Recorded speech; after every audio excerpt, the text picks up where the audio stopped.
Average person speaks about 16,000 words each day. In the not-so-distant future, the government rules that women are restricted to daily word count of 100.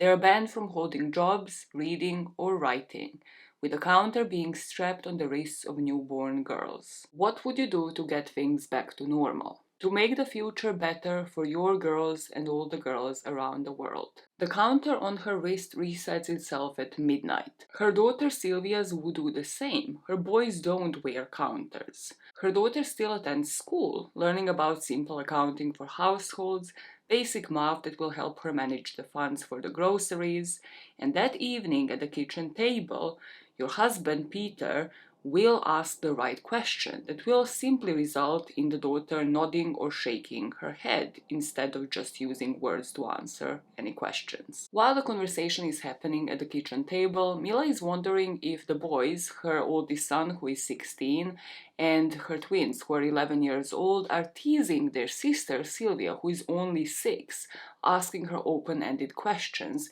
in order for the words to be added to her counter. Peter, Mila's husband, just puts the finger to Sylvia's mouth every time she's not actually supposed to use any words, rather answer any questions with a nod or the shake of the head. And Peter asks his wife, Mila, how is her vocabulary? But then, realizing that that would require his wife to use any words, he rewords it and says is she improving? To which Mila shrugs. Sylvia only has 100 words to utter a day, so how is she to even gauge that? You're a world-renowned linguist, Peter reproaches her, to which Mila responds, no, I'm not, and the word count on her counter goes to a single word left for her to say that day, which she uses when she puts Sylvia to sleep, saying night to her. There is no bedtime story. Both the mother and the daughter have learned to accept this as normal over the past year. Today, to wrap up this year, I'm bringing you into the world of Vox, Christina Delcher's book about where in near future women's rights have regressed even further, beyond Roe v. Wade being overturned. I will try to reserve my opinions for the end, which we know is very fucking hard for me, and you will notice the parts of the book that I struggled with. Despite of those parts, I still find this to be the best book that I have read this year, and I really wanted to talk about it. I have read it twice, once to sort of write up the script and the recap of it, and the first time a month kind of before that, and I devoured the book in a day and a half in both cases. There are some parts that I definitely like more, and there are some parts that are very open-ended and I obviously like them a lot less. I would only say, before we get back into the book, if you like dystopia, if you like books like The Handmaid's Tale, and by I mean they make you feel enraged and make you want to do something, this is definitely the book to read. If you read the book and you're here just to see what other people's opinions and interpretations of the book are, it is still the one and only Vox. I have just changed a couple of names for the characters just for copyright reasons. So Mila had put her daughter Sylvia into bed, and she is in her room going through the scrapbook of the places in Italy that she had been to, wondering what would happen if domestic efforts were to be spreading abroad. When her sons would watch TV, Mila recalls Italians and every European nation calling them extremists. They mock them with memes of sodomy, and no wonder, when she chats with her parents over Skype, her husband is the one speaking on her behalf. As she's flipping through this scrapbook of pictures, Mila actually remembers how their passports went before their voices did. So one December, she just realized that the boys' passports have expired, and so has hers and Sylvia's. And she went online to go through the passport application, just a normal, regular procedure to renew those passports. However, there, she was faced with a different kind of questionnaire, with the first question being, is the passport holder woman or a man, rather male or female? And when for her and Sylvia she chose female, she was faced with red screen, red as blood. She was given a number to call and an email to use. She called the number hundreds of times, nobody was picking up, and after 2 weeks she got a response to her email, and the response led her to contact her passport application center. 1 week later, she will find out that her passport had been invalidated. And luckily, some women and children managed to escape. Maybe they were privy to this information because their partners worked for the government, so they already went across the border in boats. But in the meantime, the walls were built between US and Canada and then also North and South America. Peter just sort of shakes her away from her thoughts, her husband, and he says, don't linger on what used to be, which is easy for him to say. They used to lie in bed, they used to play board games with the kids, she used to have girlfriends at home or just go out for drinks, go to cinema, go to book clubs, debate politics in wine bars. And before all of that, there was Gina, the outspoken one, the girl that always protested, pushing people to vote, described as hysterical by her son, Stephen, who was watching TV in her flashback. So in Mila's flashback, Stephen is watching TV and Gina is in one of the shows debating with other women just prior to the elections. She's talking about pay inequity and promoting her book with a series of dolls on the cover, all with a gag in their mouth, very much reminiscent of Walks by Christina Delcher. She was saying that we are on the slippery slide to prehistory. Think about where your daughters will be when courts turn back the clock. Think about when you wake up in the morning and realize you don't have a voice. Mila's son Steven just takes the remote and changes the program to Duck Dynasty, the reality TV series. But soon after he finishes his second Coke and just comments how fun this reality show is compared to what they watched before, he says he has to go to sleep. He has AP Religious Studies test tomorrow. He describes it as a philosophy of Christianity, as a course that replaced both biology and history. But Mila at this point isn't thinking that much about that. She puts Gina back on because that's kind of in the back of her mind, and we find out that the two of them know each other since high school. It feels that even through the television screen, Gina is judging her, accusing Mila of not doing anything, just the way that she didn't do anything back when they were in their dorms. Gina was about to go to one of the marches while Mila was just studying for her test, and Mila did sociolinguistics, so she was prepping for this test next morning, and Gina told her how what's going on with Supreme Court right now is more important than any test that she would ever have. Mila refusing to go to this march might be when their friendship went south. In the past, in that dorm room, Mila told Gina how she likes her little bubble. She doesn't like to be judged for not going out, not protesting, not voting, not doing anything for the future that she can't predict. And Gina told her that she just hopes no one ever comes along to burst it. When her lease was up, Gina was gone from the dorm, and the two of them never spoke again. And present Mila can't stop thinking that maybe the election thing, the executive order thing, wouldn't have happened had she been more like Gina Juarez. But the executive order did happen. Women have allotments of 100 words per day. Their books, their notepads, their pens are all locked away, with the head of the household holding the key. The access to the letterbox, gone. The access to their email accounts, gone. They can only access their phones or their husband's laptop, like for example to speak over Skype with their parents who live abroad in Italy, like in Mila's case, only if their husband allows for it, and it's usually in his study, in the part of the house that he has the access to. She can still drive, however, she can still go and get groceries, obviously depending on her husband's bank account. She can still get her hair done, but she hadn't had any changes to her hairdo because that would be wasting way too many words in order to communicate that to the hairdresser. She can still read the washing instructions on the tags of the clothing, and they can still go to the cinema. You would still see women and you would hear female voices. However, they would be written by men, even though these actresses would be given more words when they're on the job. As Mila is watching her husband on the porch after school, joking with the boys, while her and her daughter Sylvia is just chilling at the kitchen counter, silent, she is thinking about the last election, which would be when Peter tried to speak up. But he was never the kind to do so, and because of that, he was not the kind of man that somebody would listen to. We find out how the Bible Belt, the religious and conservative south of the US, started expanding their propagations.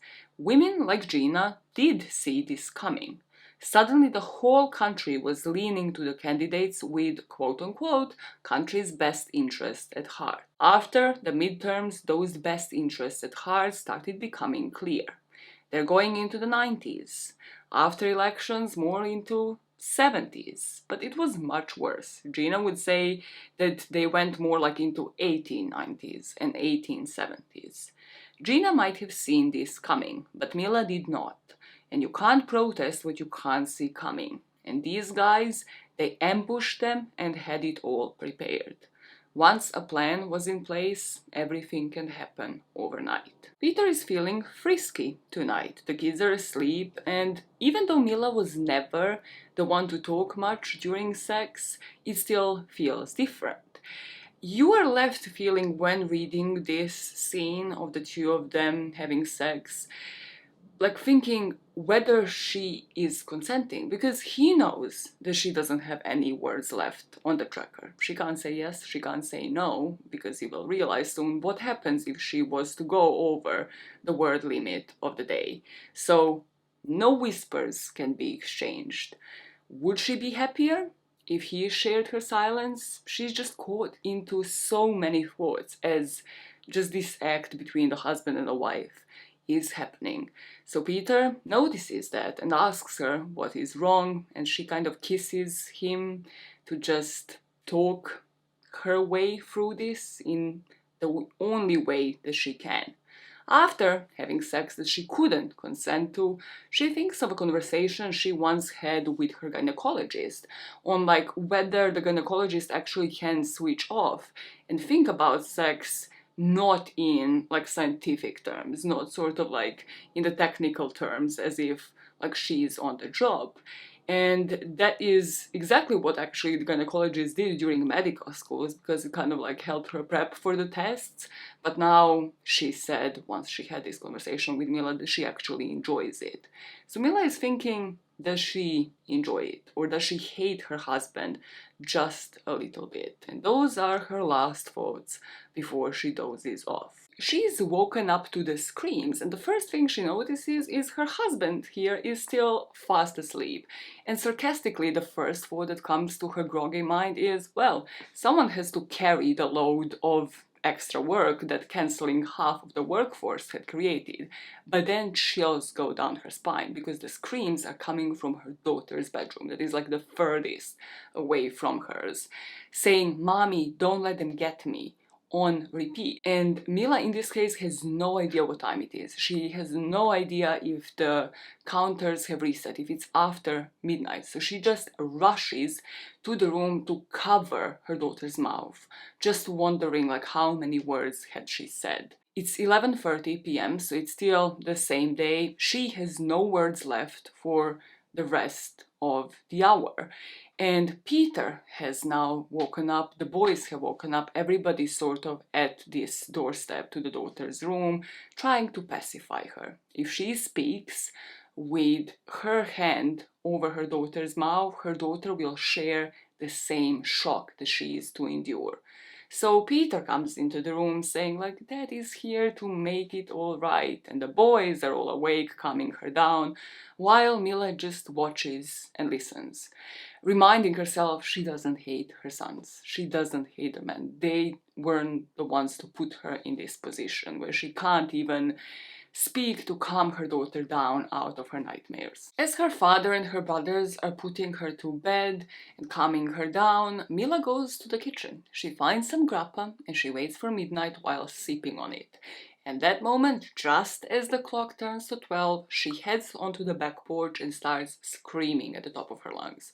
She's screaming, "You fucking bastards, I hate you all." She's just using all of the words that she has left, right on the dot. And at that moment, you can see the lights going off in the neighboring houses. The men are obviously getting out, being like, "I will call the police, what's going on, calm down your wife," while the wives are hiding behind the curtains like her neighbor Liv, hiding behind her husband, silent. So Peter runs from upstairs, downstairs to the porch to muffle her mouth.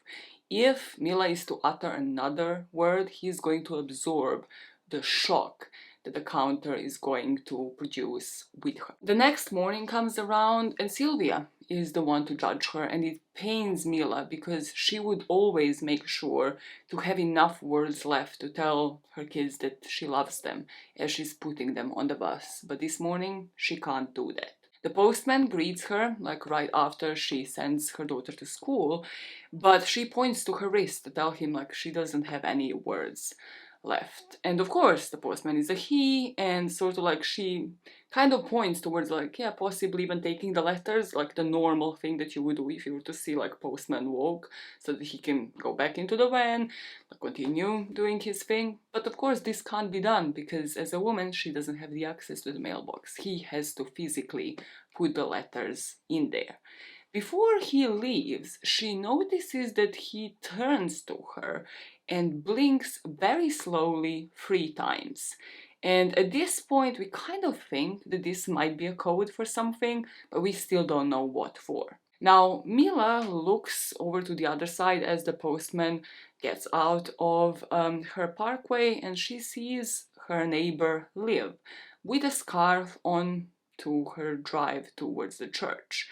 You kind of get a feeling again, like as I was reading this, whether Mila thinks that Liv is also living a very miserable life, possibly even like getting abused, even though like Liv is clearly more on the side of the pure people, the conformists to the regime.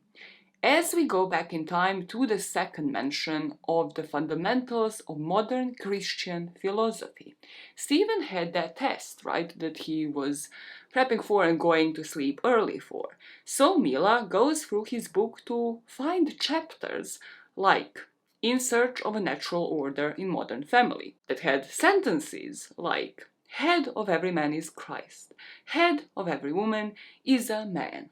Teach the women to be obedient. It had chapters on feminism, but obviously written by men.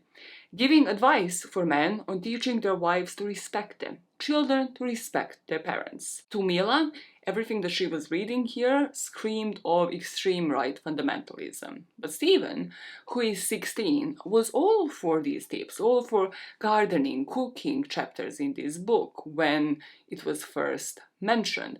But he kind of like saw it as like, no, this isn't for you, mom. Like, it's not for you. No. I see that you do have like a very respectful job.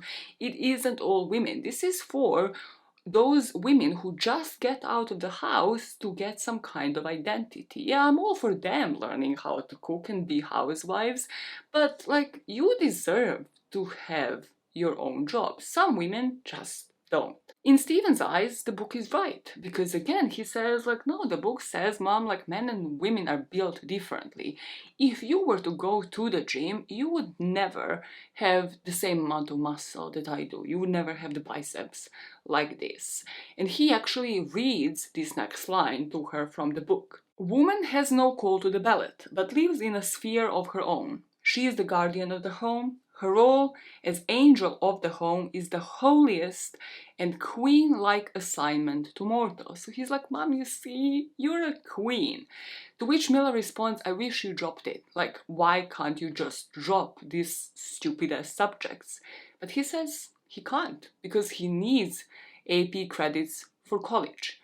So they had taken away history and biology, making sure that people, like students of Stephen's age, so like young teenagers, do not learn about women having rights for history, about suffragettes, about any movements in the past.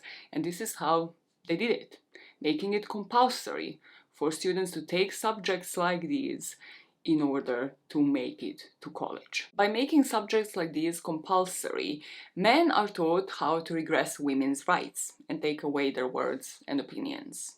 And with no words left on the present day, Mila, after sending her daughter to school, just goes back and switches on the TV. And here, in her bathrobe, she sees the president delivering the speech. But she isn't paying attention to the president himself, rather to the first lady that is obviously behind him, dressed in a way that she knows she hadn't chosen herself, with the bracelet, the word counter, matching her dress color, and obviously the sleeves being 3/4, everything done in like a very pristine, prim and proper way. And she's just thinking how even the first lady doesn't have more of a word allowance a day than any other common woman does. She also has only 100 words to say. And how beyond the stage, when her husband is the one delivering a speech, she will be accompanied by 3 bodyguards at all times during the day. She had seen those types of eyes before, the depressed look in a woman's eyes, that she knows those Secret Service men hold her pills, they check for her bed before she goes at night, just to ensure that she doesn't do anything to herself, that she doesn't die by suicide. Mila still has options of hundreds of channels to choose from, so she's just flicking through. And at that point, I think she decides to watch golf, because of all of the movies and all of the series that she could watch that would all, of course, be PG, the channels that she could never go through are the ones that are password protected, obviously, the ones that wouldn't be PG and could only be viewed by men. Before she can even change the channel to something other than golf, she hears a doorbell, and this surprises her. She isn't expecting anybody. At the door, it's pissing down with rain, and she sees her neighbor Liv, the one that was hiding behind a curtain last night as Mila was having a meltdown. So because it's raining, Mila lets her in. And Liv is holding the sack of sugar and the measuring cup. And when she's in, it seems like Liv is there out of solidarity, but also Mila doesn't feel that way, because Liv takes her wrist and just smiles. Just as in like, okay, we can't really even exchange any words. As Mila is pouring the sugar for Liv before she leaves, it brings on another flashback. A flashback of another debate that Gina was having on TV one such day when it was raining and Liv again was at her door, wishing to borrow some sugar. This time around, however, the executive order is yet to happen, so Liv was just discussing what she was seeing on TV. On the screens, Gina was engaged in a debate, and debate was just about how many women reported sexual assault in the 1960s, and how now it is 5 times that. So Gina's argument was, funny how you use the word reported, like how many women didn't feel comfortable to do so, how many women weren't taken seriously, how many police officers actually didn't take down the report because it came from a woman. Then they moved on to stats on antidepressant usage, and no one cared about Gina's claims on skewed statistics that this is actually how it started, because nobody cared about her side of the story. There was another pair of women on that debate with a stack of pie charts, and people like Liv. Mila doesn't have any words left to ask her neighbor if since that point in time she had changed her mind after her voice had been silenced, so Liv takes her sugar and goes back home. And at this point, Mila hears the brakes, and she knows, because like her sense of hearing is so acute, especially like after her voice had been taken away from her, she hears her husband's car. However, this time around, it's followed by 3 other vehicles, and that is alarming. She thinks they're all there for her outburst. She sees one of the men coming out of the car, and this man is easily recognizable. He's the star of the movement, the Reverend. It brings on the memories of the speeches of all of the American family. How this man was saying God had brought him traffic. He would first put his phone number, like the phone numbers for the church, on the screen, and then those will be replaced by social media links. And at first no one believed that people would actually ring the numbers, go and follow his social media pages, but they did. Now he's in her living room, calling her doctor, acknowledging her PhD, and his right-hand man is removing the tracker of her wrist. Since last spring, this is the first time that Mila would be able to speak freely. And as the men were entering the house, she was changing the channels, just again, like out of the fear that they are going to judge what she's watching, she changed it to CNN. So even before the Reverend speaks, she picks up on some words on the TV. Words like trauma, president, and brother. After getting her husband to get cups of water for the men, which of course they're extremely judgmental about, but they're not voicing it because there's a precedent here, there's an issue at hand. She finds out from the Reverend that President's brother, Bob Myers, had been involved in a skiing accident. The left side of his brain had been affected, in particular the area that is known as Wernicke's area. And what comes out of this man for the rest of his life will be absolute gibberish unless she helps him. So Peter comes in with his glasses of water and gives Mila the brain scans for her to assess them, because we find out she's the country's lead expert. And the brain damage is in this left hemisphere of the brain, and what Mila is required to do is, as part of the team, work on anti-Wernicke aphasia serum. Brief lesson on aphasia, and this is where my beef begins, okay? With Christina, this is where the beef begins, because why am I googling this shit? Why am I from this point on, everything that comes to do with this brain damage, I have to Google it because it's very technical.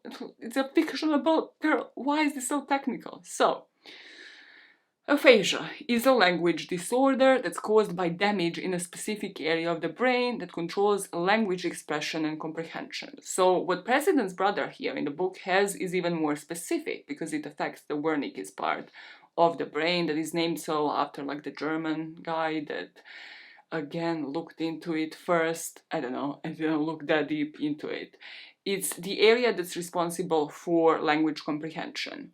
So this in real life, right? Like if you use your ability to speak, you have to go through speech therapy.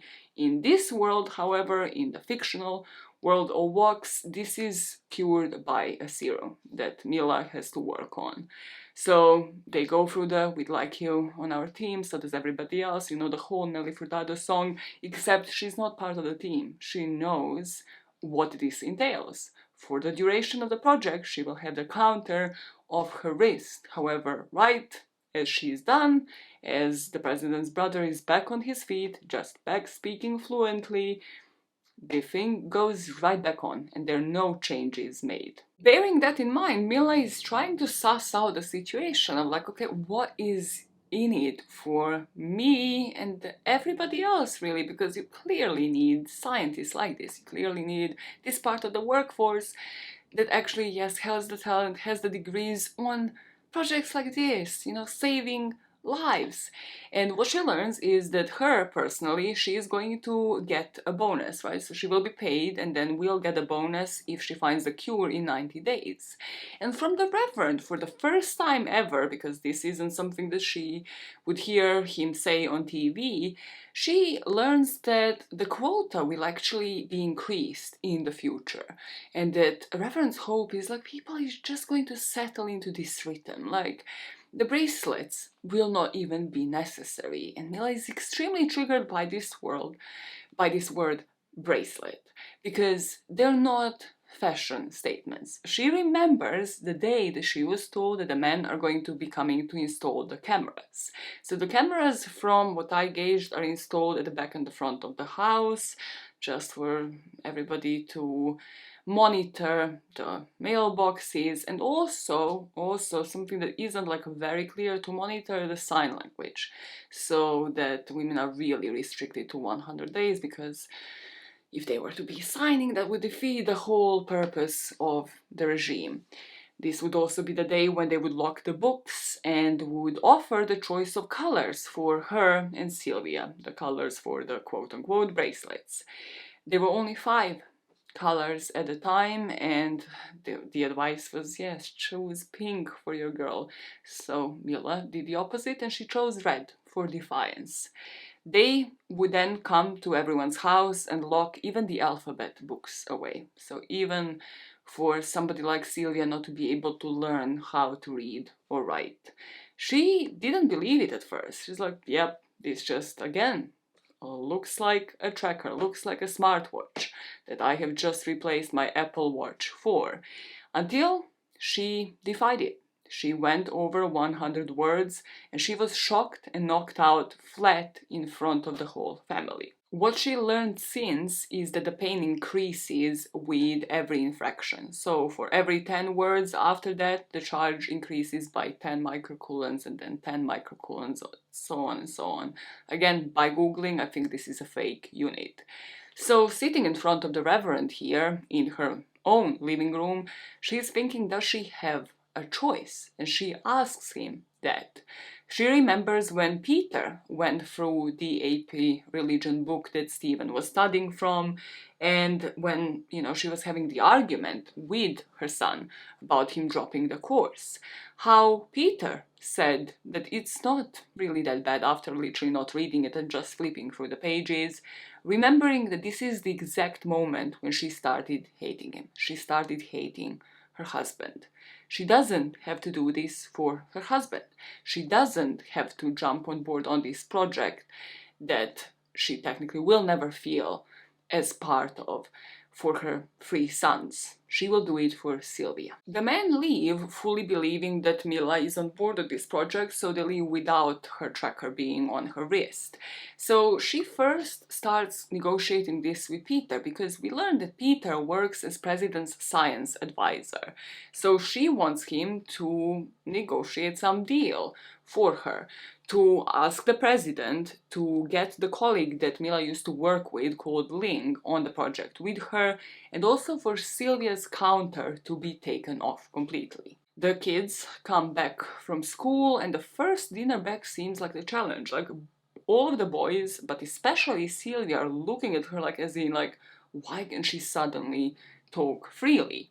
She asked what's going on in school, and Sylvia is looking at her with wide eyes, so sort of like admiring her, I guess, for like being able to talk freely and not understanding it fully, but also something is off. And to figure it out, Mila starts asking Sylvia close-ended questions, like, did something bad happen at school today? Sylvia nods. Are you scared of somebody? Sylvia nods again. And the perpetrator, the person that her own daughter is scared of, is Stephen, Sylvia's older brother. Right after dinner, Mila follows Stephen into his room, and this is where for the first time that evening she sees a pin on his collar, and the pin had the letter P on it. P, not for prefect. If you're a Potterhead, this is where my mind went, and I was like, oh my god, remember all the stigma that was associated with that, and how nobody wanted to be a prefect? It was like, so much hassle, so much work. Well, here, kind of entitled, like gives you a lot of work that you really shouldn't be doing, because it stands for pure. And Mila had seen the pure badge before on the women with stats, with pie charts that were tearing Gina Juarez apart on TV, on her neighbor Liv, and also on Liv's daughter Julia, which will end up being Stephen's crush and possibly girlfriend, basically his love interest.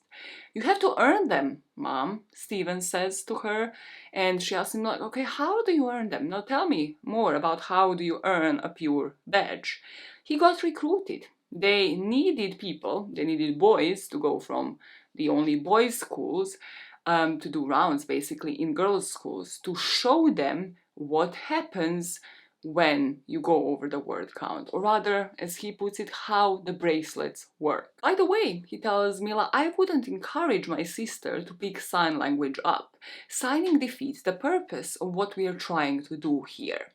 It's very much implied that people are researching the new devices, as cameras installed outside of the house just won't cut it. So he volunteered to beta test the new devices, the new bracelets as he calls them. And Mila could go now she's thinking to speak to Peter about this, to get him to speak to her son, to get him not to wear the badge and not to go and like basically intimidate his sister and all of the other girls. But her husband was not in a believer category, rather. He was not one of the pure men. He was not a woman-hating asshole. He's just weak. So she will rather dream of the man that was not. Enter Lorenzo. That night, Mila gets up from the bed that she shares with her husband and goes to make some Italian coffee in one of the cafeterias and think of her lover. The last time that they would speak would be at their workplace. Well, that other time didn't really involve much talking. Was it the Italian coffee, she thinks? Was it the language? Working on a late night project, the two of them sharing same interests, working for the same place?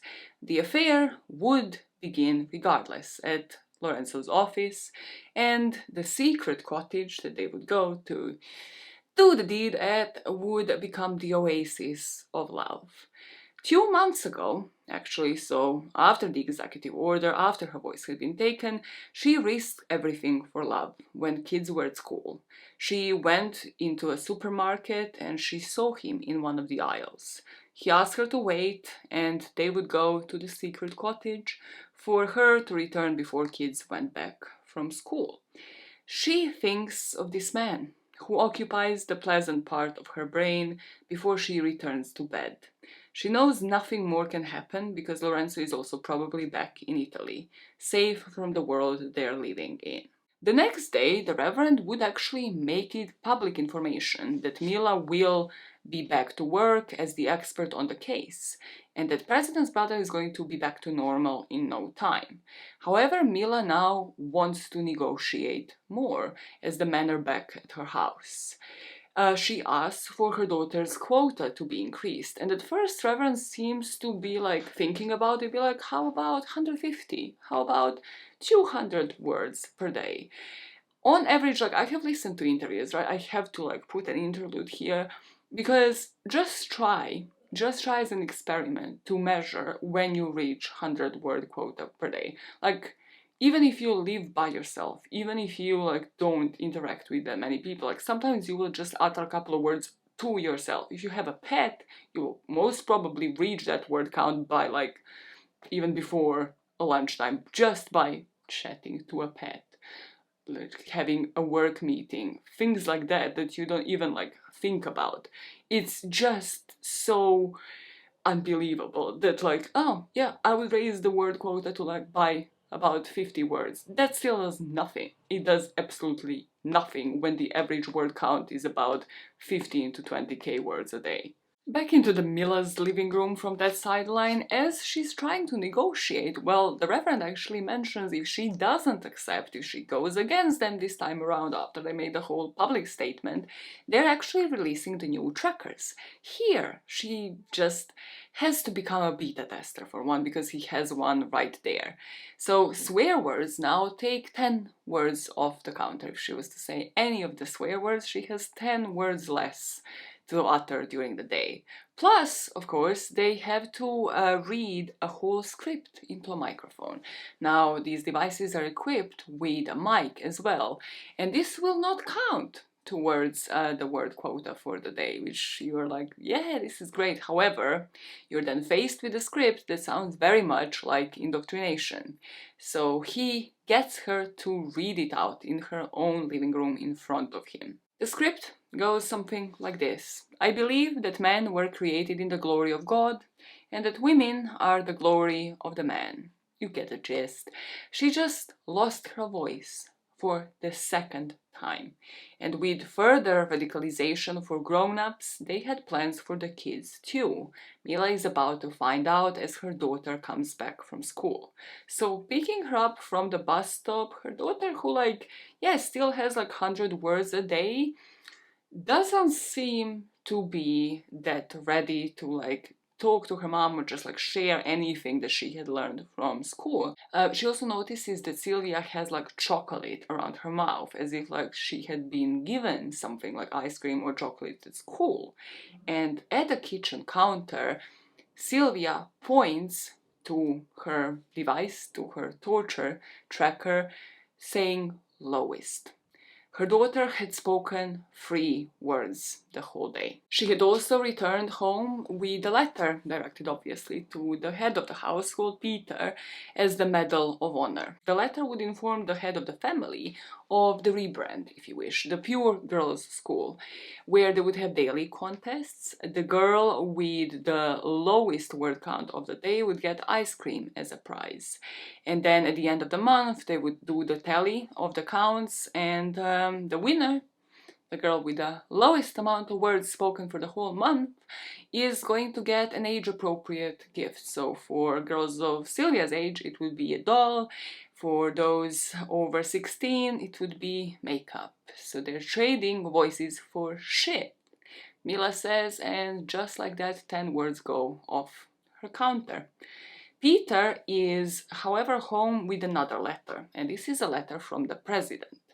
The letter states, "Please call me with your price," and it's directed to Peter's wife, Mila.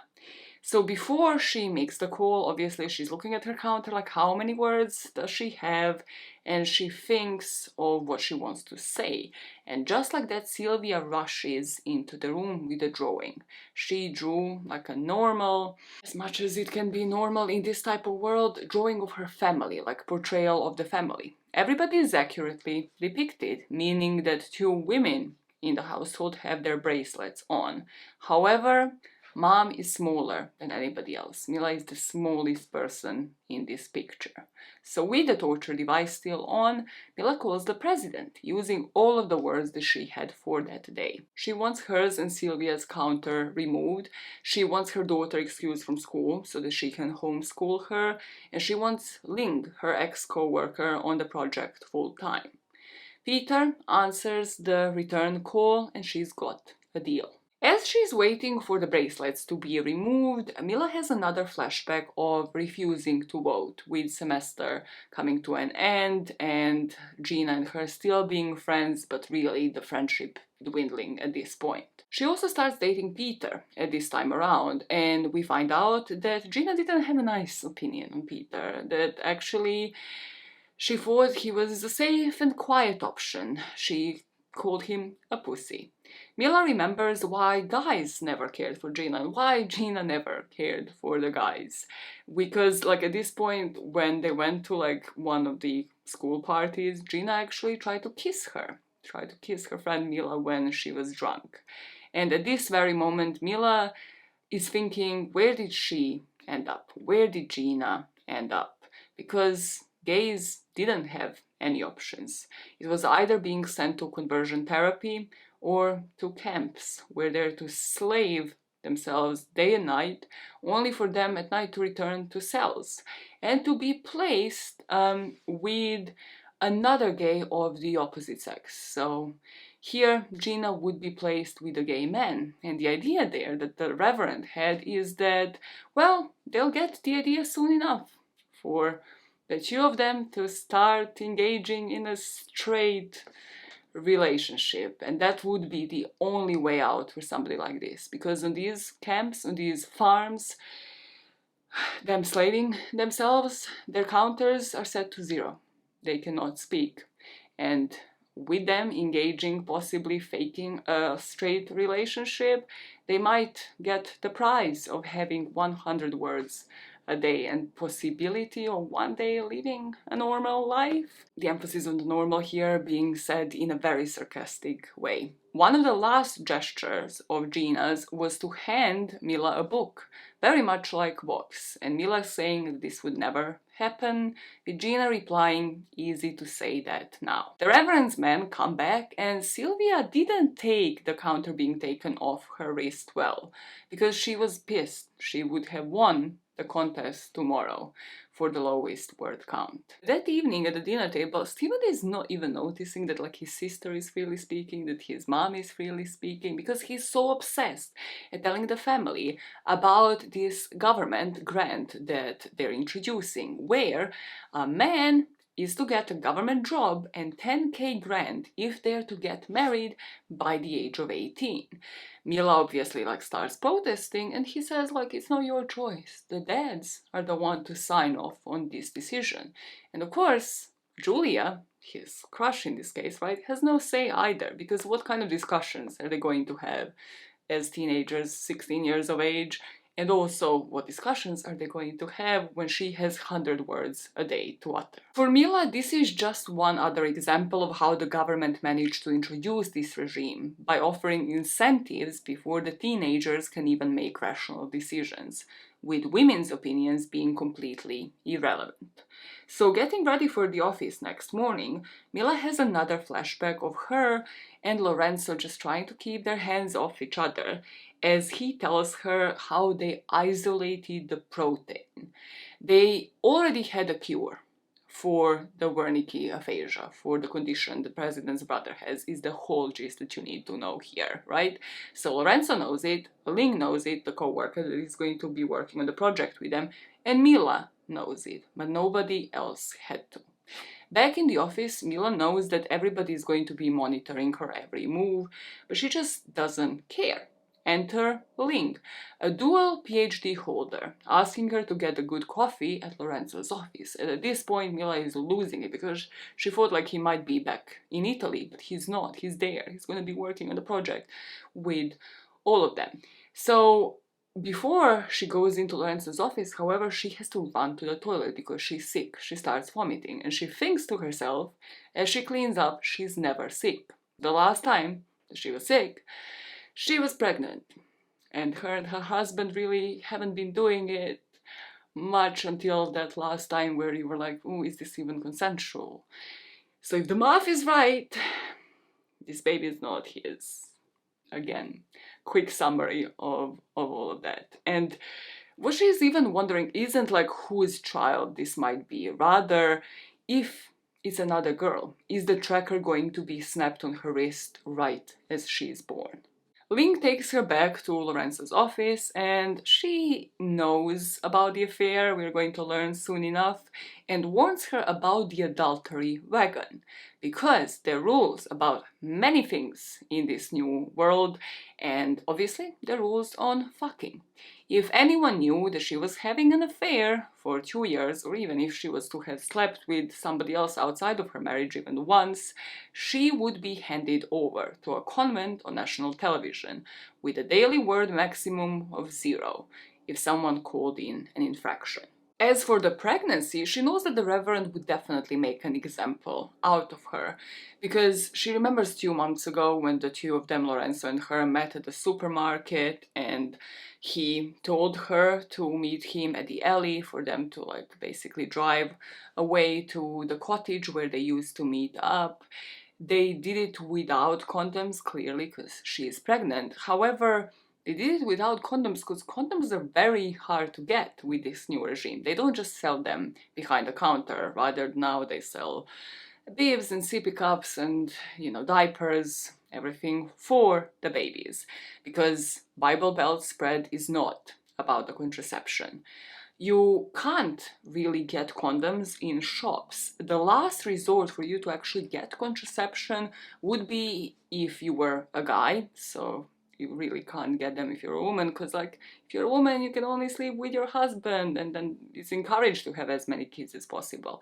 And if you were a guy, you can only get it in red district of sorts, where you would go to brothels.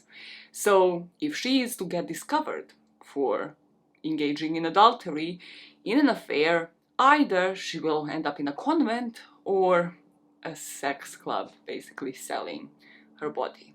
So Lynn brings her back from these thoughts, reminding her that she's got a lot more to lose than her voice. Project manager enters the picture. His name is Morgan. We hate his guts, and he introduces a deadline. They're briefed not to socialize after work, not to discuss the project with anyone behind these walls. And they go up to a security checkpoint when they get into the building and when they leave, so they can't smuggle things in, smuggle things out. Morgan leads them into the lab where they see some mice and they see some bunnies. And even though Mila is sick to her stomach, she's also now pregnant, so she has the morning sickness on top of all of that. She knows that if they're to draw on this project for as long as possible, she's going to have to kill a few mice. Now, there's a door behind this lab, and once Morgan leads them there, they see the set of radioactive stuff, like we're talking MRI machines, EEG, so the full biochem lab. And this is where Morgan leaves them alone to like assess the new equipment. And Ling and Mila are having the same reaction of like, holy shit, the amount of money that went like on this, that was spent here. By their calculations, they would have spent 25 million just for this room, just for the equipment that is in this room. However, also what they notice is that every piece of equipment is brand new. So it seems like the equipment had been there after Bob Myers had been involved in a skiing accident, while the other room that they just came out of with all of the animals was quite smelly, as if those animals had been there for a while, longer than the brother had been in the extensive care. Mila speaks with Lorenzo to find out that he was the person to actually ask for her, that he was the one requesting for Morgan, for Mila to be on this project, and that he was the one saying that they can do it all in a month. So she thinks he still has fire in him, he still is there for me. Speaking of people, other people that have fire, this brings another Gina Juarez flashback. And this was when Gina met Peter, saying that men come in two flavors, real men and sheep. If she wanted to switch over to her team, to Gina's team, she'd want a man who is tough when she needed him to be. Gina didn't turn up to Mila's wedding, and all of a sudden Mila thought she turned more into Gina than she ever thought she would. But she can't meet with Gina, even though now she could possibly even contact somebody to inquire where she is because she has her voice back, and she knows Gina is likely at a farm somewhere sleeping in a cell with a man she doesn't even know, because Gina is not one of those women who would fold, marrying a man just to feed the statistics of the new government for the award of 100 words a day. After work, Mila catches up with her parents who are in Italy, so they're catching up, I would assume, over Skype. And this will be from the only device that she can use, so like the laptop that is based in Peter's office while he's the one making dinner. And when they mention the visit home, like when is she going to come around and visit, Mila can't promise them anything because she doesn't have a passport. As she finishes the call, she notices there is a top secret envelope on Peter's desk. So, of course, he's like President's science advisor, this is going to be some important information, and she smartly so notices like, who the fuck named like information that shouldn't be open, like shouldn't be like calling for the attention top secret, like that's going to make you open up the motherfucking envelope because it says top secret, like you're curious. So she opens it up, and what she sees there is a brief, which like, yeah, cool, like he is like, you know, one of the top people in the country, like her husband is science advisor, works for the president. However, what is odd is that in the brief there are three teams mentioned. So there's a white team, and then I think like it was gold and silver. Her, Lorenzo, and Ling are on the white team. But how come that they're free? Before she thinks about like, how can I actually get more information on this? How do I milk the answer for this? Like, Steven barges into the house and he doesn't go to the dinner table. He instead goes to his room. So Mila follows him and asks him like, is everything okay? To which Steven, for the first time in this whole saga, confides in his mom, or rather, asks her a very personal question. If you knew that someone did something bad, would you rat them out? And Mila really thinks on this, like she really sits on this, because maybe like a year ago, year and a half ago, she would have without a second thought said like, yes, like do the right thing. But right now, with the position that herself is in and like other women, she has no idea what this refers to. And she says, it really depends on the situation. Her thoughts during dinner and honestly, like before going to sleep, are that maybe Steven knows of her affair. Maybe it's her that he actually wants to rat out. And when the sirens wake them up in the middle of the night, that is her first thought. However, she then sees that the cars are there for the neighboring house. And as they all look through the window, they see the neighbor's daughter, Julia, being taken away. Mila is screaming, "Steven, what have you done?" as she is running outside of her house into the neighbor's yard because she sees that her neighbor Liv is going after Julia as she's being zapped because she's asking, pleading with these men, using all of the words that she has left and more to ask them to take her instead of her own daughter. Stephen would only emerge from his room to see Julia be taken to her permanent home. So when Mila goes back in, asking him what he had done, he tells her, "It wasn't my fault. She said she just wanted to make out. It wasn't supposed to happen." So Stephen reported Julia for sleeping with him before marriage, and this, of course, is punishable because there are rules about fucking in this regime. And a man is not to be punished, but a woman is. Mila asks Peter, like, if he can do something, if he can speak to the Reverend, to the President, tell them they didn't actually have sex, like lie, or say that it was Peter's fault. And next morning, of course, Stephen comes downstairs, he's like, "I feel sick, like I don't want to go to school," and Mila forces him to go in because she knows they're going to be showing a TV program where the Reverend is going to make an example out of this poor girl who is again only 16 years of age, and she wants her son to see the consequences of his own actions. Julia is going to be shown on TV with her hair completely shaven off, and the Reverend recites the Pure Manifesto. Just then, Mila gets a phone call about her mom who is in the hospital in Italy after she had had aneurysm. And this also would affect the left hemisphere of her brain, Wernicke's area. So if Mila was to be there or, be able to like transport the serum that she's working on somehow to her mom, she could technically get her to recover. But she can't do anything because she's helpless and stranded in the US. After finding this out, Mila still has to go to work. She still has to go into the lab to work on this serum, possibly even save her mom one day. So she sees the postman and she immediately approaches him, asking him if he can take Sylvia, if like his wife possibly can like babysit her for the day, because she wanted to leave her in the neighbor's home, however they are now grieving. He obviously accepts, and when Mila drops off Sylvia at this farm, which is where the postman and his wife and kids live, she notices that the wife is speaking freely, even though she does have a tracker on her. And this is when the wife briefs her how her husband, the postman, the man that blinks 3 times, is actually an engineer in sheep's clothing. He figured out how to remove the real bracelets and replace them with fake ones that don't work as counters.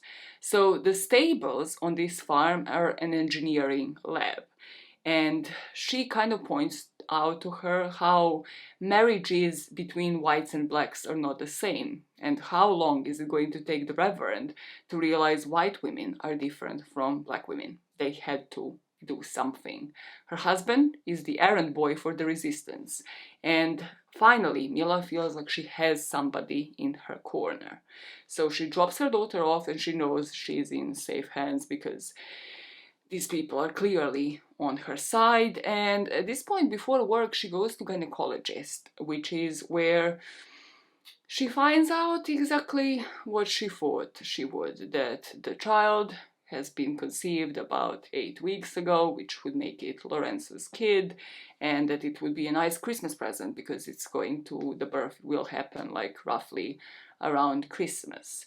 It also, like, this particular scene made me think and answer like some of the questions as well, like what would happen if she had a counter on at this point in time. She wouldn't be able to communicate anything to the gynecologist, like no woman would, right? Like if there are any complications with their pregnancies, they wouldn't be able to describe any symptoms to the GP, to anybody.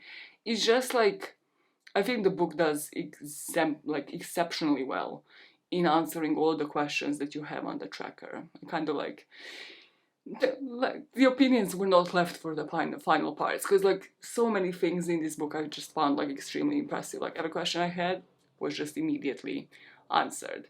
We also find out of Mila's age here, because she's considered of advanced maternal age because she's 43 years old, but the gynecologist tells her there's nothing to worry about, and how, like, obviously, like, there are no complications, confirming that she's pregnant for 2 months.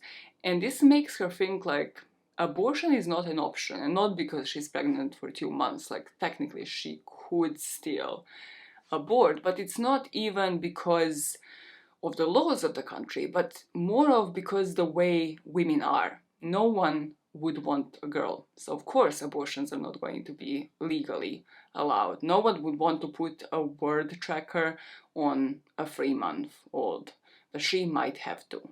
She is to come back in a week to find out the gender of the baby, and then she will possibly have to make a certain decision, a really, really drastic one. Back in the office, Mila shares the discovery, so the discovery of the 3 teams that she had read in the top secret letter, with the rest of her team, like while the MRI machines are running. And the machines are running to mask the sound. So Ling leaves the two of them in the room, Lorenzo and Mila, and the two of them like start making out. She comes just in time to interrupt them as one of Morgan's right-hand men, called Poe, barges in.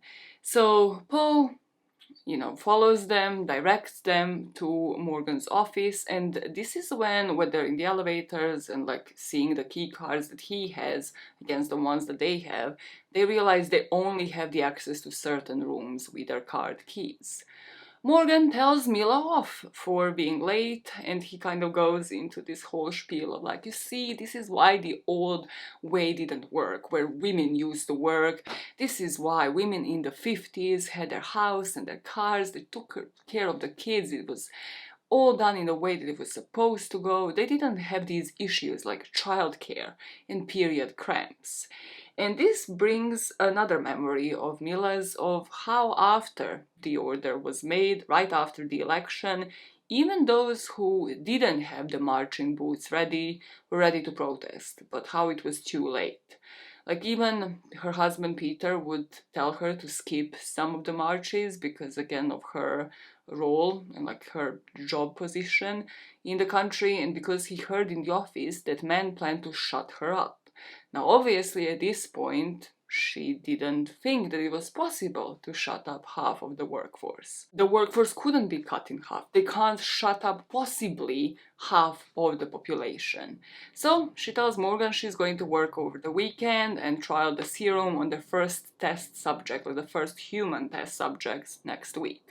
They leave the office seeing that Morgan is reviewing a file under the project name, and Mila thinks like, okay, he probably has like all of the stats, like all of the things that we have done in the past, like all of the research, because of course, like they called us in, like they managed to approve of our trackers being off, us being on the projects. However, there's no chance that all of that can fit into one binder. So far, her clues are that Morgan's binder has a broken spine, that there must be multiple labs with this new equipment, and new machines were bought right after President's brother had an accident. With this new bodyguard, this guy Poe, following them around and giving them access to only the rooms that they need, Ling and Mila think of like Mila pretending to be sick, so the two of them, Ling and Lorenzo, are going to like accompany her to the car with like, bringing her on like the shoulders for Mila to communicate this new information about like the new equipment and about the binder in Morgan's room. And taking her to the car, they ask her like, can she go back to Peter's study to see if there's any more documents, to find out anything more about the project. She says yes, and as Lorenzo puts her in the car, he asks her if she's going to tell her husband about the baby. And she says, well, her husband is a medical doctor, he's going to know that it's not his, so she still hadn't made that decision. Mila will pick up her daughter from the farm, and you really see a clear switch in this child, like who wanted the 2 days before to have the lowest word count to someone who can't wait to go back tomorrow, play with the animals, and just speak freely. What would she do to stay free, is what Mila is wondering. Lorenzo has something cooking, she can just sense it, that he has some sort of plan, and she is thinking, what if it's a way out? Would she leave behind the boys and Peter? Because she knows she would not be able to leave her daughter Sylvia behind. As they're parking up at their place, they see that there is a real ambulance in front of the neighbor's house, and the ambulance is there for Liv. So obviously, like, Mila hushes her daughter into the house, but she takes a glance of Liv on the stretcher. Her fingers, this is very grim, okay? Her fingers are completely burnt and she only has like a stub left where her wrist once was. As she marches into her own house, she like confronts Peter like, what the hell happened? Because she had heard of women like this where her family member, the loved one, is taken away by the government, by the movement, placed in these camps, how it affects them, how they try to die by suicide themselves. Peter, who is sick to his stomach, tells Mila how the husband next door, Liv's husband, thought of everything. Like, he shut off the electricity, he took out the knives, he inspected the room before Olivia went in for a nap.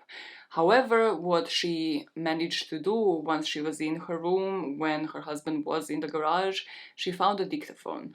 I believe she was like a secretary before the half of the workforce was completely shut off, and she recorded the words, "I'm so sorry, Julia," and then pressed play. And the recorder just started going into a loop, and after the first few charges to her body, after the word count went over 100, even if she wanted to reach for the recorder to press stop, she wouldn't have been able to. "When did it get so bad?" Peter said. "We did everything we can, but when did it get so fucking bad?" Mila spots the use of word we, but before she calls it out, Stephen walks in, and he tells her exactly what happened in school, that Julia's conversion to a camp and her being strapped with a counter of 0 had been broadcasted on TV, that the students were made to scream at the TV and also write hateful letters to Julia. The letters would be of the nature of them wishing that she breaks her back in the field, that she can't feel her palms, all of the hateful things that they will going to share with her. And when Mila asks him, "Did you do it?" he said he did, because he had to. They all have dinner, and Mila checks that Stephen is not going to do anything to himself before waiting for Peter to fall asleep. Now, as soon as he does, she, I think, breaks into his safe, like that is in the room, with a screwdriver, and this is when she finds the keys to the study. She goes to the study, checks for the documents there, and with the keys she can open the letterbox, and this is where she sees an envelope. So she goes into the toilet to hide and read what's in this document. At this moment in time, she has, yes, thought of an excuse of saying like, "Oh yeah, I was in your study, you know, to like bring my parents and check on my mom's state." Or she's thinking, well, I will be considered a thief, I can only hope that nobody's monitoring these cameras 24/7, otherwise there will be definitely, they'll have a proof, I'm going to follow in Julia's footsteps. But as she is reading through this document, she kind of has her doubts confirmed. She sees goals for her team, the other team's goals seem to produce the opposite. So Wernicke serum instead of anti-Wernicke serum. And then there is a third team, and they're to find out a way to make the Wernicke serum water soluble. I'm going to simplify this in the way that I interpreted it. I would like in the comments for you to put, like, if you read this book, like, how do you picture it? I feel like this is where it's done in such a complicated way when it shouldn't have been, right? So, her team, Ling, Lorenzo, and Mila, are working on anti-Wernicke serum for a person to retrieve back their speech, their voice, the ability to speak fluently. Second team is working on Wernicke, the serum that induces aphasia, making people speak gibberish, rather making people become mute. And the third team is working on making the second serum, the one that is to silence the population water soluble. Another thing that she notices is that the Wernicke project timeline, so the second team's timeline, had started months ago, not a few days ago. And as she's reading this in the toilet, she hears Peter on the other side, like he had woken up, he wants to check the toilet. She says she's sick, and then he kind of says, well, you're never sick, like, you're not pregnant, right? And it kind of like stays on that. She waits for him to go back to sleep, she puts the envelope in the mailbox, and goes and calls her dad to see if like she can check up on the mother, and obviously the dad asks her if she can fix her. Now, the next morning, the kids go into her room and they're singing happy birthday song to her because she's 44 on this date and she had completely forgotten about her birthday. Well, I say the kids, everybody except for her oldest son, because Stephen actually is gone. Peter goes into the room and tells her dad he left a note saying gone to look for Julia. And he says, like Peter says, he might actually know where he went. He shows his wife like this footage that they were showing in school that she didn't have to watch because she was at work. And for the first time here, Mila actually thinks that her husband might be part of the resistance, that he might be on her side. She thinks about Reverend going on TV the second she accepted to help. Like, would that mean that the work she's doing was never classified, or if it was president that declassified it by telling the world about it? There were typos in the document that she read hidden in the bathroom last night about the other teams. All of them but hers. And she hoped her team can help her figure this out. Mila snaps coming back into the office because again, Morgan tells her how she's late, and she basically snaps being like, okay, do you want to go to the president and like tell him that we are going to take a month off, like from trying to get his brother to recover? No, so shut the fuck up, like I'm here over the weekend. However, she notices Ling is not there, and this is highly suspicious, but neither of them, like Mila and Lorenzo, are basically pushed to work on this serum and test it on these mice. So they all kind of ignore it and be like, yeah, maybe she's just going to come in late and like get the same scolding from our boss. Mila tells Lorenzo about what she had read last night, that only this team is working on anti-Wernicke serum, and that the word anti is missing for the other two teams. The two of them can only think that there is somebody in this lab, like whether it's Poe or somebody knows that there is an underground operation and that their work is being reverse engineered somewhere in the same building in one of the other labs, that all of them are working on a serum that would cause aphasia. And the only reason they can think of why is to effectively silence half of the population, like when the trackers just won't cut it. If they were to catch like members of the resistance, right, they can threaten them with the family members. They can threaten them to silence their family members and to give up the others, and then like obviously silence everybody. As they're waiting to see how the serum works on mice, Lorenzo and Mila do the stupid fucking thing where they go to their love shack, like they all drive their separate ways, and they do the thing. They have sex, and after that they're like, oh my god, we have to like get out of this bubble and return to reality. And I'm like, yes. Yes, also your friend hadn't come to work, like can anybody just pick up on that? Like that's a fucking red flag.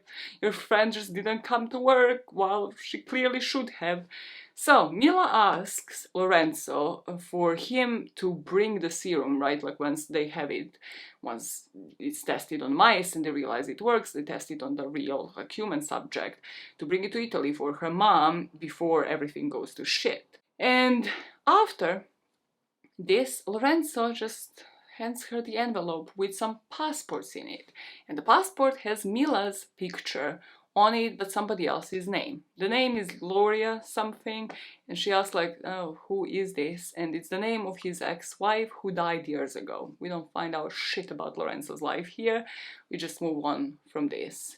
Mila says that she can't leave, but then kind of thinks like, what if I'm expecting a girl. And she goes into the shower and thinks like, how long does she have to actually even like think about this, to make this like very important decision. She remembers Gina and her going on a holiday when they were still friends, and Mila wanting to stay an extra day, while Gina asks her would it matter, saying that she can't stay in the vacation bubble forever.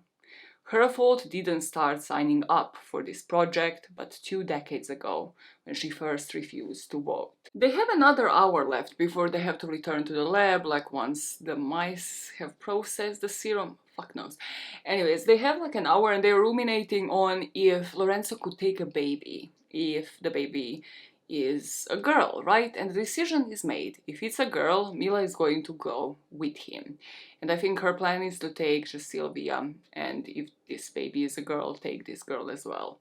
They return to the lab, Ling still isn't there, and they're still like completely chilled about this thing. But they go to the lab to see like, yes, what was the reaction when it comes to the mice. And the serum worked as they wanted. With the mice like either vibrant and like talkative, I mean they're not saying words, right? But the serum functioned, and the other batch seemed to have been killed. So Lorenzo packs up the serums accordingly and puts them in the fridge, obviously with the ones that killed the mice, like marked in red. I think this is another indication that the Wernicke serum in itself isn't water soluble, because it fries the brains of the subjects, killing them, rather than just making them mute, based off of this scene, like of the mice being killed. Now, Mila wants to see Morgan, but Poe is not around, so they find her a new escort. And she makes friends with this guy in the elevator. She notices how young he is. She notices, like, this might be a man that can be manipulated, that might be, like, part of the resistance. And we know him just by his last name, Zabrowski, and he blinked at her 3 times. That is how she knew for sure. And we learned that blinking 3 times here means you're blinking for not pure. Morgan asks her to change the subject test for tomorrow because, like, hey, they have just worked on the mice. It worked. Yeah, a human can be tested right away. So pushing this project forward. And she sees this as the kind of leeway to like try to negotiate help for her mother. Like, can we put her on a subject list? What if like you send me and then send me right back, like issue a passport? He's like, of course we can't do that, like, you know, the travel rules and what they look like right now. So like, okay, if you can't send me, can you send Lorenzo? And Morgan says like, he's Italian, sorry Mila, like, you know, what if he betrays his country and just like stays around? It can't be done. She also asks him, does he know where Ling is? And he doesn't. He just seems very nonchalant about it, like compared to how he reacted to her being late this day. Everyone seems to be working today, even though it's a Saturday, something that Mila would notice as Zabrowski escorts her back to the lab. And Zabrowski seems to be an ally, like he offers to help if she needs it while bringing her downstairs. Once she's downstairs and she checks on the mice, Mila also uses the opportunity to like write a word because she notices there's like a Bunsen burner, right? So she writes the word bioweapon and shares it with Lorenzo and then just immediately burns that piece of paper. And to her, it makes sense. The project anti-Wernicke, Wernicke, and then solubility, spiking a water supply, and bang, without a sound. Like, does it sound insane? Does it sound insane as the way to mute half of the population? Yes, but so is the Reverend. When she asks Lorenzo if he heard from Ling, she finds out that Ling was supposed to meet her friend Isabel last night. However, Lorenzo thinks they're just friends, but Mila knows otherwise. Mila knows that the two of them were actually engaged. So Ling had a girlfriend called Isabel that became her fiancée before the regime. And as soon as the new president had taken his place at the White House, they had to cancel their engagement. So what if Ling and all of them have been followed?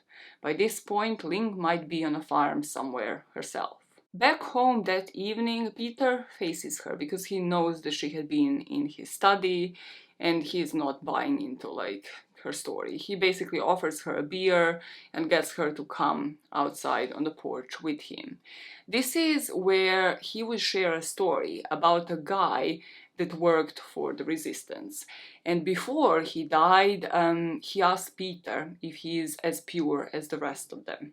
He left him, Peter, with a name and a number before, under a pretext of a team building exercise, they bring them, these traitors, the men that are not considered to be pure, like they discover working with the underground team, where the Reverend reads the scripture, of course he does, and they show them in front of the other men to basically make the example of them. But something that I spotted, right, this isn't broadcasted. They don't advertise this on TV because it would show that there are traitors, that there are men who don't agree with the regime, and you don't want to show that to the world. So Peter tells her that when they come for him, it's better if she doesn't know anything. And as for their son, Stephen, if they catch him, he will probably meet the same fate. Peter also begs her to get out, like any way that she can. He mentions Lorenzo, and this is where we find out that Peter is a lot more honed in than we think he is. They actually now sit in the kitchen and go over these documents that apparently they still have in the house about like the formulas and stuff like that Lorenzo and Mila used to share in the lab, but Peter can understand because he is again a medical doctor himself. He still doesn't know about the baby, he still doesn't know about the pregnancy, but he does tell her to take Sylvia away. And as they're going through these documents on the serum, Peter also discovers like some love notes, like poems from Lorenzo to his wife, and he asks her if she's also in love with him, and her silence gives her away. He asks Mila, what would you do for things to go back to normal? Would you kill? Mila says yes, but we don't have to. All we need to do is take away their voices. After going through these documents here at the kitchen table, Peter also says to her that the serum is already water soluble. And for their purposes, like of making sure that they take away their voices now, which is what this book becomes from this point on, Mila needs to get the hands on the serum by Monday, because this is when Peter is to appear at this meeting at the White House. So getting into the lab on Sunday, Mila notices that some of the tubes that kill the mice that were like, marked in bright red, that Lorenzo labeled, are missing. And she asks Morgan if he took them, but he kind of swerves the question. So she goes for a different approach, being like, how plugged in are you, Morgan? Like, you must be like up there with the higher-ups. And this is where he reveals that he is also going to be among the attendees of that meeting in the White House on Monday. So we are led to believe like he is there because he has something to show for, right? They're about to test it on a human subject, and he has something to show to the president and possibly like even, cure his brother. Lorenzo walks in and says like he will be working through the night, doing everything to ensure that they have a cure for the brother, and kind of to signal what's going on, Mila starts the conversation of like, oh my god, like, who is plugged in, like, who here in this room among us will have the access to the White House? Not you, not me, but this guy, Morgan. And like Lorenzo is kind of like, oh, okay, that's what we are doing. However, like the vials, right, are missing from this fridge. So the test subject, the human test subject is let in, and it just so happens to be the postman's mother. She is injected with the serum, with the anti-Wernicke serum, and it works. She immediately starts talking and addressing how, like, oh my god, I hope like no animals have suffered here as like test subjects. And the two of them are on one side like very happy, but also Mila feels like her life is over, because if their work here is done, they're just going to be sent home. She's going to have the counter back on her wrist. With Morgan now out of the room to tell the superiors, we're to presume how the anti-Wernicke system actually works, Lorenzo's eyes move towards the fridge. There's still some of the vials that are in red, so like the serum that fried the brains of all of those mice, right? And Zabrowski seemed to have been on a night shift, so her only other ally, Mila's only other ally, is home now. So her and Lorenzo have to think of a plan, and they need to do it now. Mila does the unhinged thing, like they replace the vials with like whatever, like some random liquid, probably like water. So Lorenzo does that, while Mila is placing the liquid from those red vials, so the Wernicke serum, the one that will fry the brains of anybody else, she's placing the liquid of it into latex gloves and then hiding it in her body. From what I got, she had it, in the coach. She's like, yeah, I gave birth to like 4 kids. I can place it here and be uncomfortable for a few hours. I'm like, girl, you do whatever you have to do, I guess. And she does that because she knows if they're being kicked out now, and she's going to be searched at that security checkpoint as she's leaving the workplace. That's exactly what happens. Poe picks them up and like basically is kicking them out of the building. She passes the security point without them actually finding that serum hidden in her cooch. Lorenzo hands her over an envelope with a passport and actually possibly like a burner phone just as they're in the car. And she pours the serum from where she's hiding it into a sippy cup that she ended up having in this car that Sylvia used to drink from. So they ring Peter from Lorenzo's phone and tell him that they're on their way home. However, just as they're about to reverse, get the fuck out of that parking lot, Morgan runs after them, saying that they need her inside. And she knows she wouldn't be needed inside unless they're to put the torture device back on. But Morgan is followed with a bodyguard, and this bodyguard has a gun on him pointed at them. So they have no other option but to go back in, leaving the sippy cup with Wernicke serum, the bioweapon in it behind, as well as her ticket out. Morgan leads them through the lines of cubicles to a section of this building they have never been in. And he leads them to other test subjects. These test subjects, they will notice, are chimps. And this is because, well, Mila thinks they're the animals closest to humans' race and they're left for the last test subjects for the serum to be tested on. And, well, penultimate rather, because both of them are thinking they're about to test the bioweapon on them. Mila has a flashback of Link giving her the lab tour when she first started working there, saying never stay in the middle and never come too close to the stages. But at this point, because of how she's positioned between Morgan and Lorenzo, this is what happens to her. One of the chimps kind of like puts his paw, arm, don't question me on the anatomy of the chimps, please.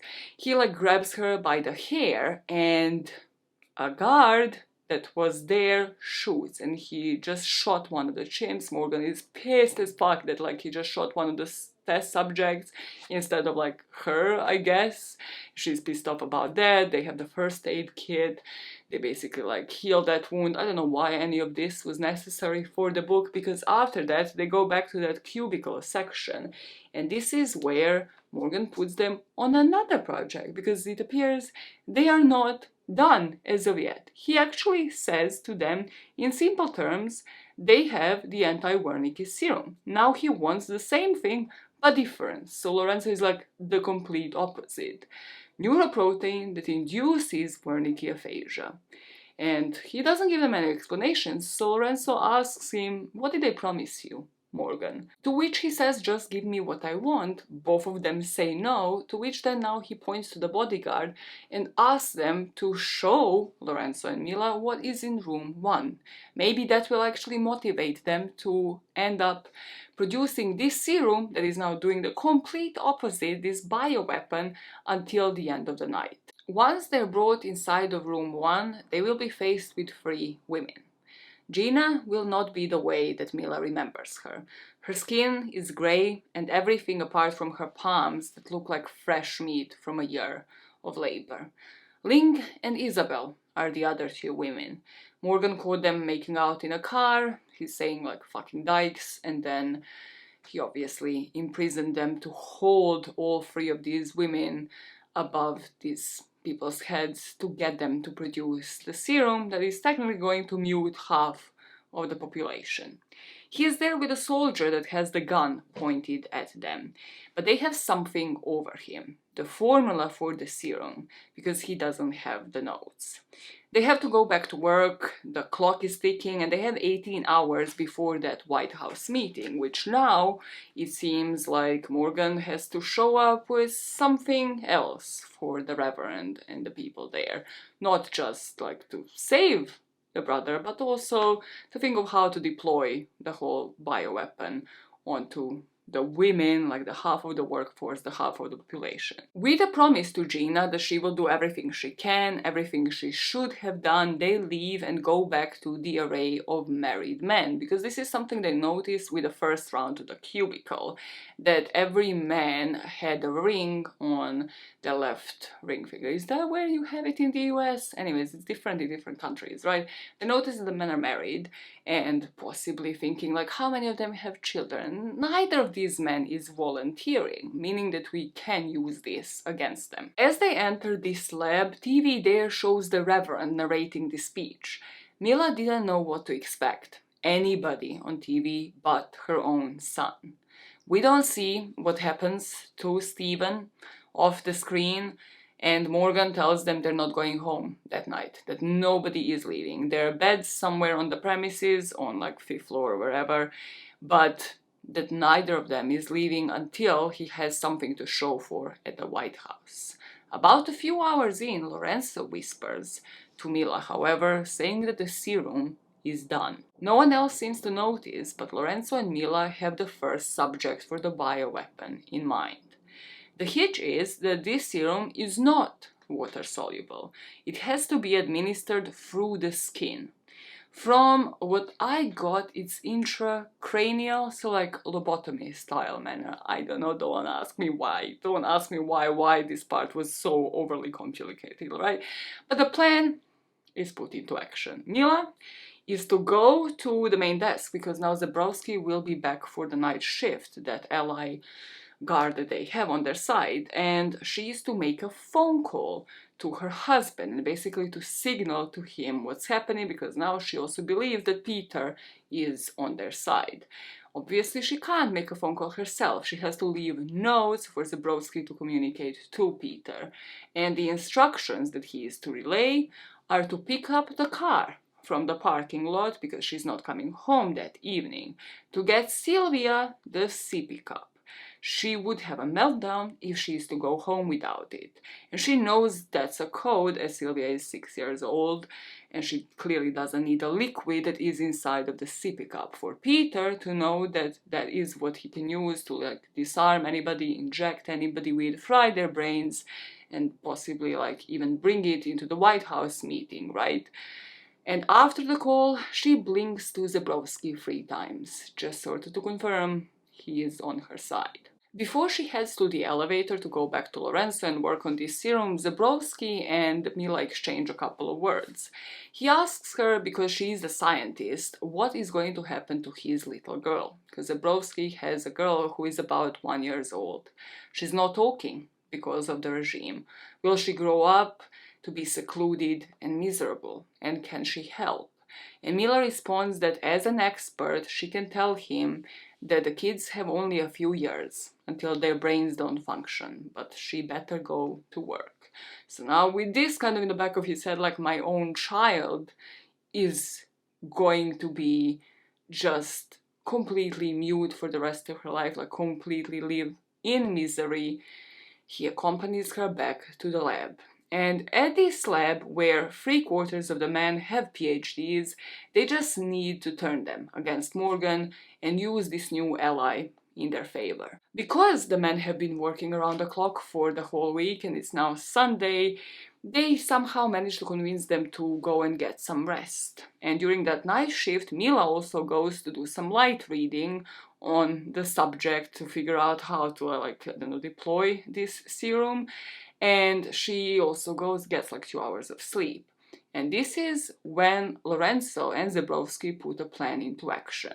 They empty the lab of the chimps, they sedate them, and they strap them to the gurney. Mila's now awake, coming into this place, which I suppose is now empty of these men. They're all somehow sleeping. The chimps are now on gurneys, sedated, with their sides of the heads shaved. Zebrowski unlocks the three women, and Ling is needed to help out with this operation. So these women still have the tracker, and Ling is trying to operate on this person. She's communicating with Lorenzo in sign language. It's never explained how the fuck she learned that, okay? They inject the chimp and lock him back up in the cage to see the effect, but then Morgan is the person that they completely ignored. He's the one that was not accounted for, and when they turn around, he is holding a syringe to Lorenzo's neck. This serum can't be injected through the bloodstream, though, or it will fry somebody's brain. So Lorenzo calls Mila by her nickname, and Morgan picks up on that, figuring out finally that the two of them are engaging in an affair, saying like, oh, this is going to be great, I'm gonna kill two birds with one stone, like you have no idea what's gonna happen to you. What would happen if I just start pushing down on this syringe? Mila pleads with him and she asks him like, just let this bodyguard, right, like this guard here, Zebrowski, shoot him. Like, how are you going to explain one of your top scientists being brain dead? Like, you have the White House meeting, how the fuck are you going to explain that? And everything from this point on happens in a blink of an eye.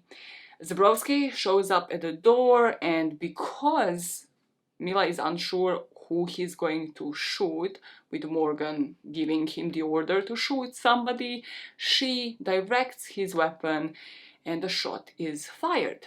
Gina takes care of cleaning up the scene. Morgan is the one that was shot, he's dead. Mila killed the man, as she said she would, when she was asked what would she do for things to go back to normal.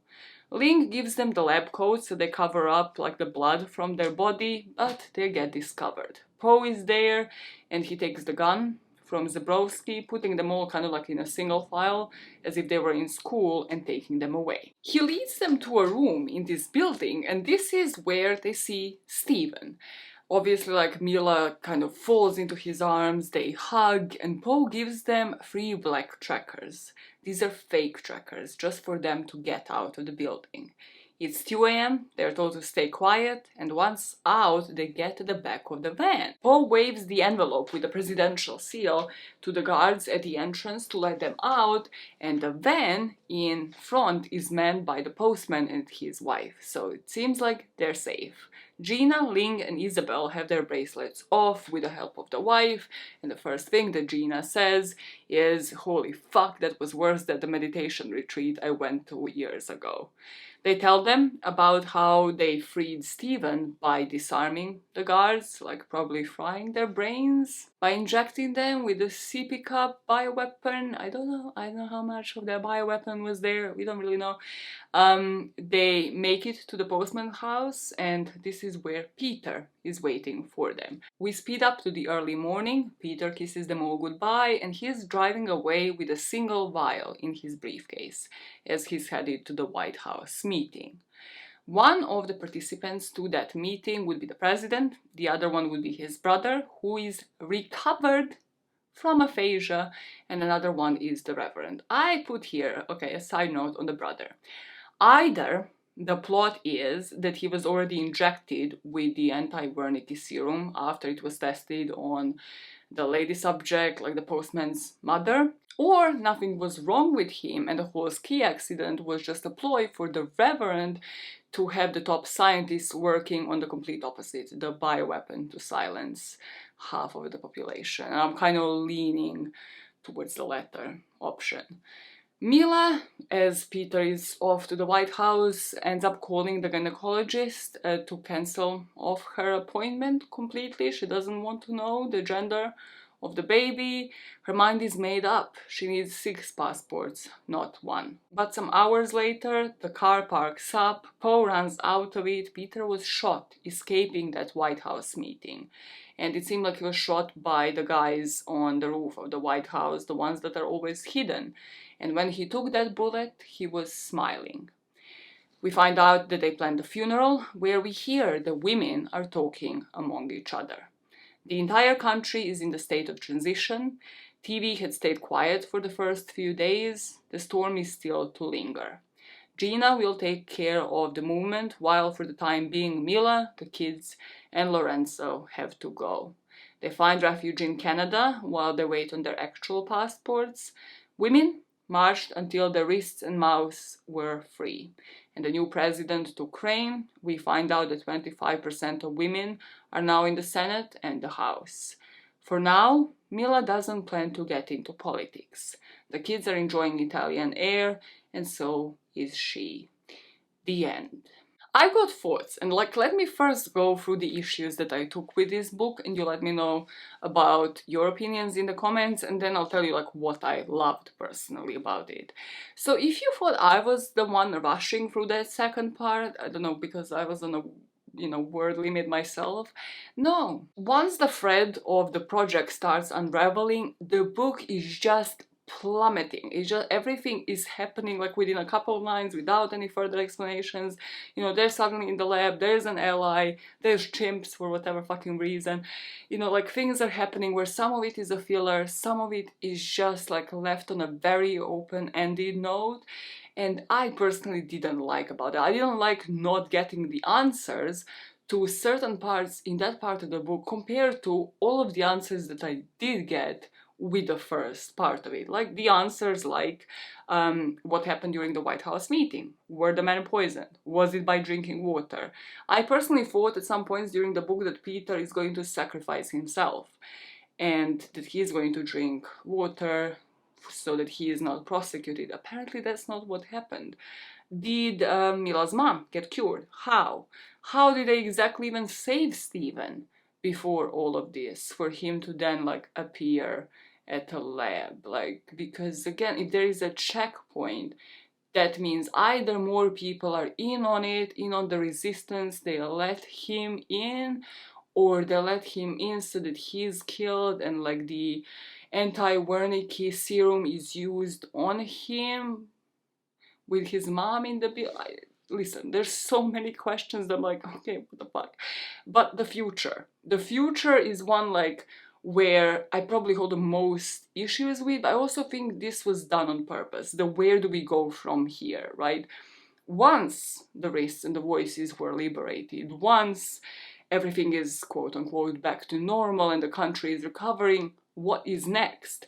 And I think this is what many women wonder now when their rights to abortion have been taken away, and that's why I kind of feel like the writer, Christina Delcher, was doing this on purpose, to leave you feeling unsettled, the way that you kind of felt as a woman reading the rest of this book. My main pet peeve though, what destroyed an otherwise amazing book, is the scientific lingo. I understand why it mattered to get the plot going. I'm not saying we shouldn't have had aphasia, we shouldn't have had them working on a serum in the project. I completely get that as part of the book. However, there were some parts of that narrative that are way too complicated. I shouldn't have been Googling shit, is what I'm saying, to see oh no, this is just fictional. And water solubility, that thing just took me completely out. It frustrated me so much when I read that book for the second time.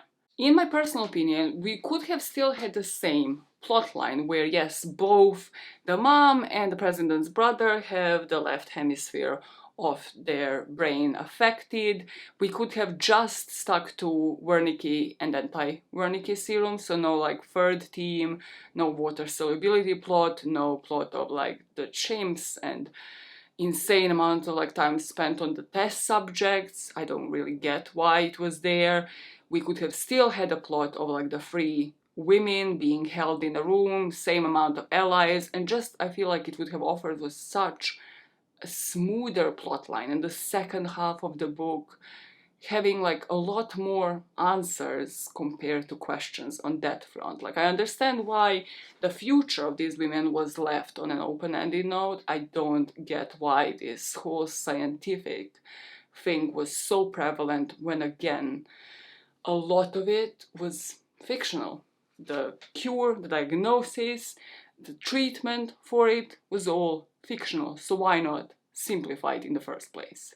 Now, what I loved about this book is it nailed the portrayal of radicalization. Like, I was so fucking psyched, especially the implementation of the trackers and just what they do. It answered every single question that I have had, right? From visits to the doctors, to how do you teach your child to acclimate to less words with positive reinforcements, how women have no option but to stay married, then how like they would not basically survive should they live on their own, and the only reasons why they would live there on their own is because they would be segregated, they would be sent to camps, taking away the kids of the LGBTQ community, placing them with a male family member until they remarry properly. This is something that I don't think I have mentioned. The book only kind of has like one sentence on it when they're speaking of the camps, but again, like it answers every single motherfucking question when it comes to these trackers. When it comes to the propaganda of the regime, I also love the methods that were used, like othering the victims, referring to the regime as it, to distance themselves from the treatment of women, the torture devices, the camps for the LGBTQ community, silent persecutions of the traitors when they're men, but public persecutions of women.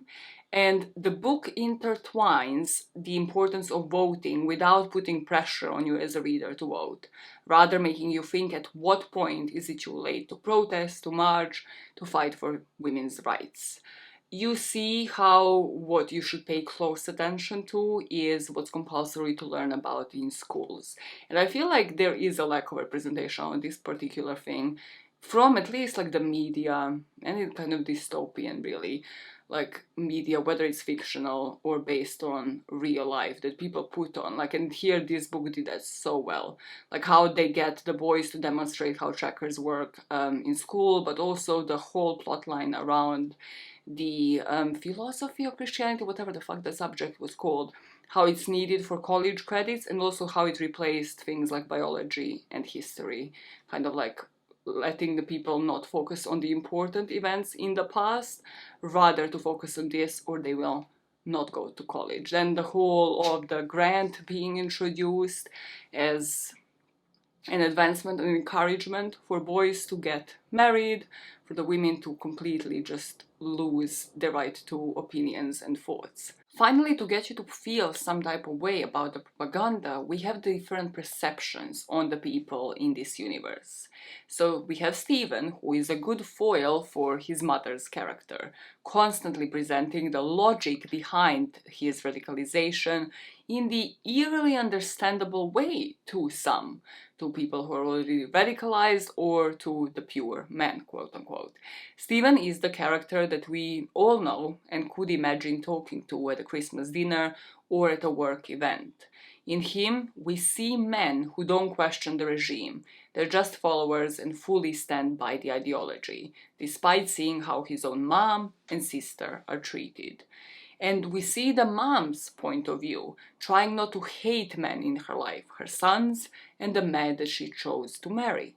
Her husband, Peter, is shown as a bystander, the kind of man you know didn't do much when the politics started to shift, that asked his wife to remain silent when women protested the new regime, and the one person who only reacted when the regime affected every aspect of his life.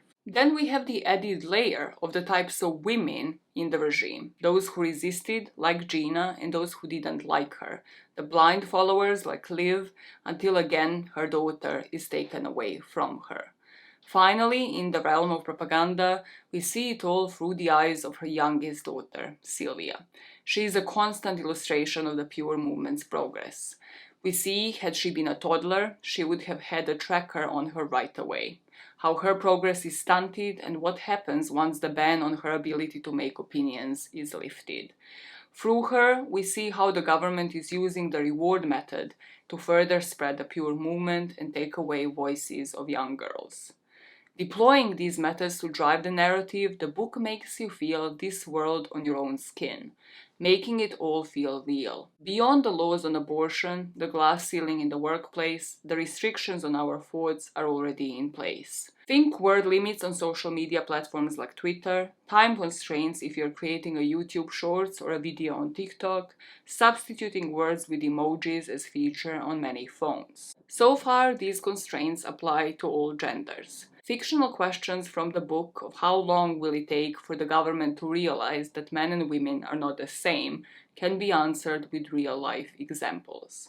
Once you have your answers, it leaves limited space for imagination on how that would trickle down towards sexuality and race.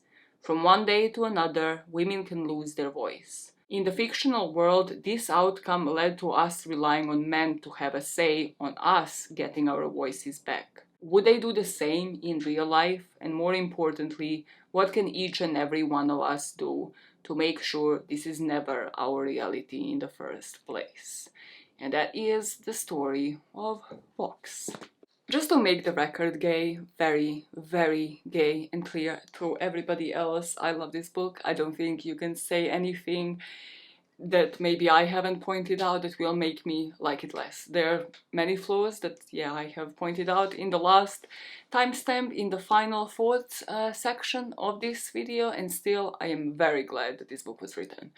I am so thrilled that Christina had written other books that are kind of in this dystopian style, talking about relationships between women in the concept of our voices being taken away. I would be willing to read many other books that you might recommend in the comments that are on the same topic, because I feel even if I'm to read this book for the 50th time, I would still have that uncomfortable feeling. I would still feel eerie, feel on the edge of my seat, feel like my butt is clenched and like I have goosebumps all over me, thinking, why can I see this as a reality in the very near future, as the book says itself. This book had done a job where it had shaken me from my own bubble, and I know that the idea of the bubble is mentioned quite a few times within it, of just starting to think like, no, you can do something.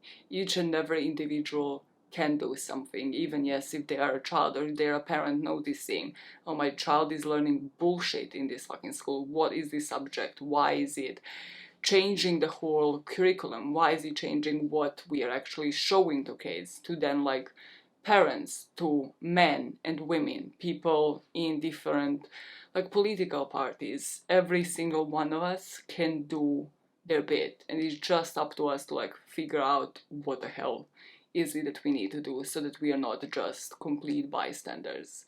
It does its job where it shakes your reality completely, and I would definitely recommend you read it. I don't know what gender you are, I don't know what your sexual identity is. I feel like this is like a must read for everybody, despite its flaws, despite its gaps, despite it being sometimes too technical, despite all of that.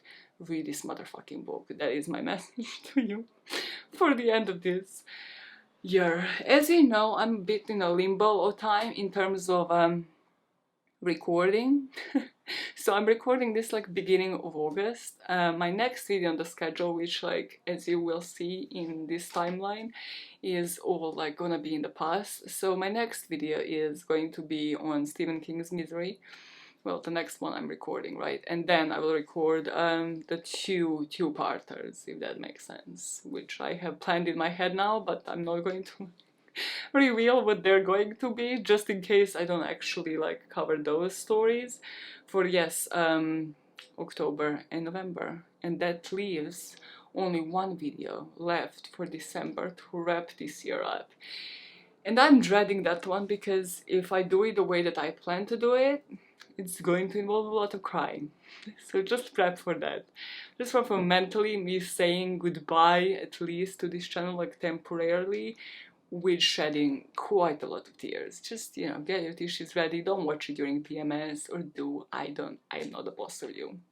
For now, may out and see you in 2 weeks' time.